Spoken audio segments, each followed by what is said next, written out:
सुबह सुबह उठ करके मैं फ्रेश होने जाता हूँ तो देखता हूँ ये मेंढक है स्पाइडरमैन जो दीवार के ऊपर चल रहा है भाई साहब। और यहाँ पर आज 2 मिशन कंप्लीट करने पड़ेंगे, एक मेंढक मिशन एक मच्छर मिशन। ओ माय गॉड, जयकारा श्री राम का, लेके बालाजी का नाम दुनिया में सरेआम हम निकल पड़ते हैं 75 डेज हार्ड चैलेंज पूरा करने। बालाजी का नाम लेने के बाद में हम शुरू कर देते हैं अपने वार्म अप को। और यहाँ पर वार्म अप हम रेगुलर 10 मिनट तक करते हैं। 10 मिनट्स में इतना ज़्यादा पसीना आ जाता है, फिर हम बोलते हैं मनीष जी मजा आया।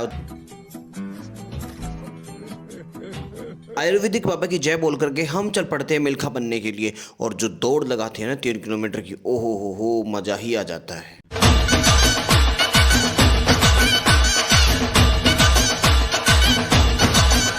मेंढक से याद आया था कि आज हम मेंढक एक्सरसाइज जरूर करेंगे। और यहाँ पर अब मेंढक जब एक टांग से लंगड़ा हो जाता है ना, वो वाली एक्सरसाइज भी करने का हमने प्रयास किया। ये सारी की सारी हमने जो दौड़ के बीच में आते वक्त यहाँ पर लगभग 2 किलोमीटर की रेस हो गई थी, तब हमने एक शूट भी लगाए 2-3। और उसके बाद बाबा का पैर में थोड़ा सा दर्द हुआ, बट बाबा जी ने हार नहीं मानी और सीधा आ गए अपने रोलर को खींचने के लिए। अब बाबा जी ने जो रोलर खींचा ना, 3-3 सेट लगाए, आज तो बाबा ने रोलर को ही हरा दिया। अरे हाँ भाई हाँ।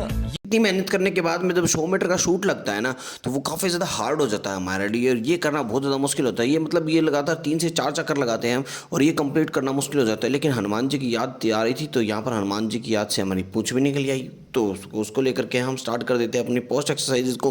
मतलब 20 से 25 हनुमान दंड लगाने के बाद फिर हमने एक्सरसाइज को चेंज किया, और यहाँ पर फिर हमने अपनी दंड बैठक लगाई। और दंड बैठक में जो हमारा पसीना आया ना, हमारी हालत इतनी ज़्यादा टाइट हो गई थी, तो हमने सोचा थोड़ी बहुत स्ट्रेचिंग करके अब है ना फिर से एक्सरसाइज करना स्टार्ट कर देते। और उसके बाद हमने इतनी सारी एक्सरसाइज किए ना, फिर हमने डिप्स वगैरह का 3-4 तरह की डिप्स लगाई, फिर एक हाथ की डिप्स भी लगाने का ट्राई किया हमने। और मैंने 5-5, 6-6 ट्राई किया था। और यहाँ पर लास्ट में बॉडी दिखा करके बड़ा दुख होता है, क्योंकि अभी इतनी ज़्यादा अच्छी नहीं बनी है। सिस्टम पार देंगे। एक्सरसाइज करने के बाद हम गार्डन में टहल ही रहे होते हैं कि हम देखते हैं कि सुबह सुबह भी दिन में लाइट जली रहनी जरूरी है, अदरवाइज हमें दिखाई नहीं देगा। बंद करो, हाथ जोड़ के मैं मोदी साहब से गुजारिश करता हूँ।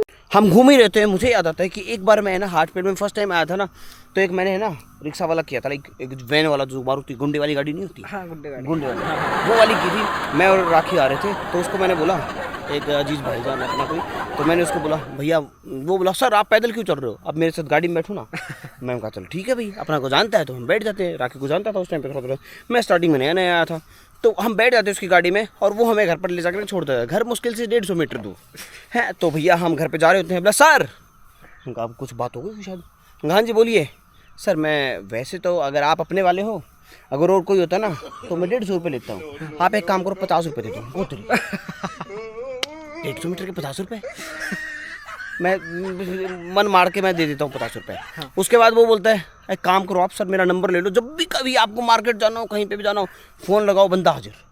उनको वाओ इतनी घटिया सर्विस, 50 रुपये वाली, 150 मीटर में पैदल ना भाग जाऊँगा। बट वो बोल, फिर भी मैं चलो उसको बेइज्जती ना करते हुए मैं सोचता हूँ लाओ दे दो, नंबर दे दो। उन्होंने मेरे को नंबर प्रोवाइड करते हैं। मैं किस नाम से चेक करूँ, बोला जीजा लिख लो।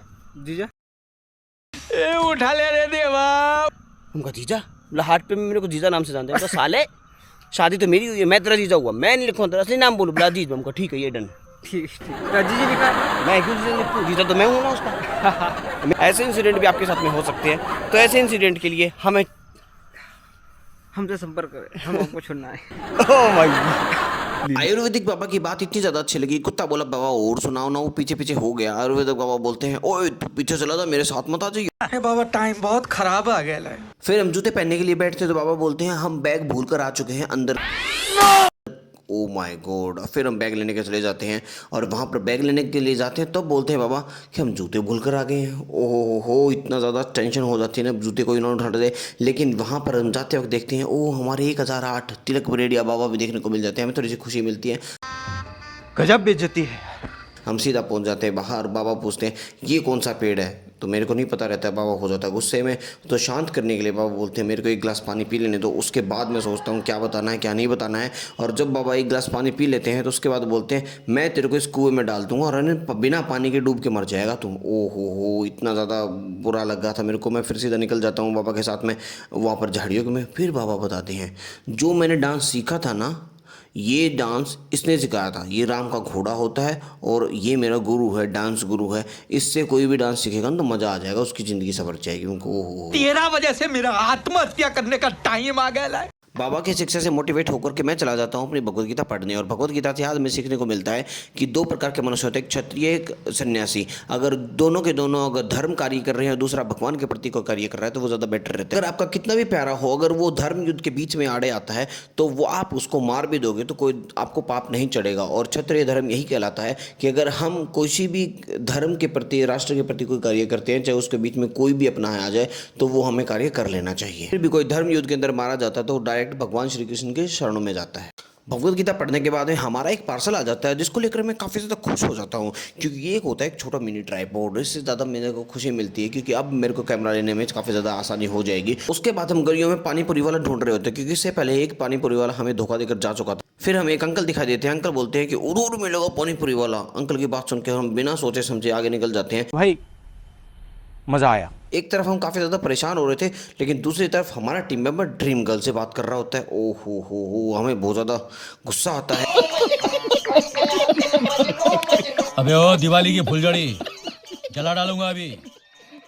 गुस्से को शांत करने के लिए हमारे बाबा लेकर आते हैं स्क्रिप्ट। हम सब बोलते हैं बाबा की जय हो, बाबा की जय हो। उसके बाद तुरंत हमारा दोस्त आता है, वो बोलता है आज पानीपुरी चैलेंज होने वाला है तो मैं 2 बार फ्रेश होकर आ रहा हूँ ताकि मैं ज़्यादा पानीपुरी खा सकूँ। वहाँ पर अंकल पूछते हैं कि भैया तुम क्या करने वाले हो यहाँ पर। हम बोलते हैं आपका घर बनेगा, आपका ये होगा, आप आधार कार्ड ले आओ, वो ले आओ।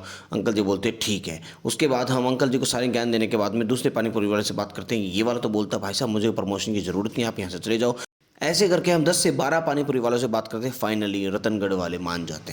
फिर हम वीडियो शूट करके घर जाते हैं तो यहाँ पर दामिनी को 2000 रुपये देने थे, लेकिन दामिनी को तो पैसे ज़्यादा हो गए यार। 25 दिन में पैसा डबल। उसके बाद में अपने दोनों उठाकर बाबा के साथ मार्केट निकल जाता हूँ और बाबा के द्वारा बहुत सारा ज्ञान फैलने के बाद में हम पहुँच जाते हैं डायरेक्ट अपने उसी वाले भैया के पास में जिसके हमने कल बोला था कि हम आपसे एक सिंघाड़े ज़रूर लेंगे। उनको काफ़ी ज़्यादा खुशी होती है, हमें भी काफ़ी ज़्यादा खुशी होती है। चलो हमारे सिंघाड़े वो पहले लेकर आ चुके थे, हमें काफ़ी तगड़े वाला सरप्राइज़ देखने को मिला कि हमने सोचा भी नहीं था। उसके बाद मैं जाता हूँ जीरा लेने, भैया को बोलता हूँ छोटा वाला नहीं बड़ा वाला, वो भी डिज़ाइन में। उन्होंने बोला 50 ग्राम 100 ग्राम, मैंने इतना नहीं बोलेगा, इतना वाला, इतना बड़ा, इतना बड़ा।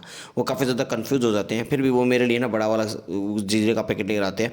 फिर मैं बोलता हूँ इसको आप मत रखो, सोनार की दुकान पर लेकर जाओ, 800 रुपये किलो जीरा कौन देता है। और उसके बाद तुरंत घर जाते हैं तो देखते हैं तिलक है ना राखी के लिए पकौड़े लेकर आ जाता है। ओह इतना ज़्यादा प्यार, हद कर दी भाई। हिपोक्रेसी की भी सीमा होती है।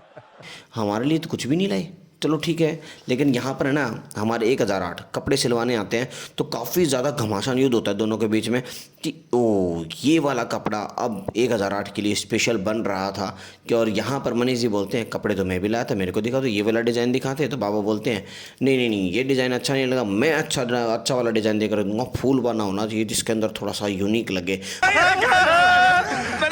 हमारे बाबा 3008 का डिज़ाइन देखने के बाद में 1008 काफ़ी ज़्यादा गुस्से में हो जाते हैं कि ये क्या डिज़ाइन है, इससे अच्छा डिज़ाइन मेरा है। फिर हमारे दोनों बाबों में घमासान युद्ध हो जाता है। वो दिखाते हैं ये देखो 1008 की पर्ची ये वाली है। बाबा बोलता है मेरे को कम समझ रखा है क्या तूने, मेरे पास भी तो 3008 वाली पर्ची है और तू यहाँ पर 2.5 इंच 1 2 3 मतलब 2.5 इंच का सीना लेकर के मेरे से ज़्यादा बोलता है। मैं 3 इंच का सीना है मेरे पास में, और बाबा 3008 की पर्ची दिखा करके तो हमारे 1008 को चुप कर देते हैं और 1008 काफ़ी ज़्यादा मायूस हो जाते हैं। कौन है ये लोग? उसके बाद हमारे 3008 बाबा खुश दिखाई देते हैं और विराजमान हो जाते हैं अपने सिंहासन पे। कहाँ से आते हैं ये?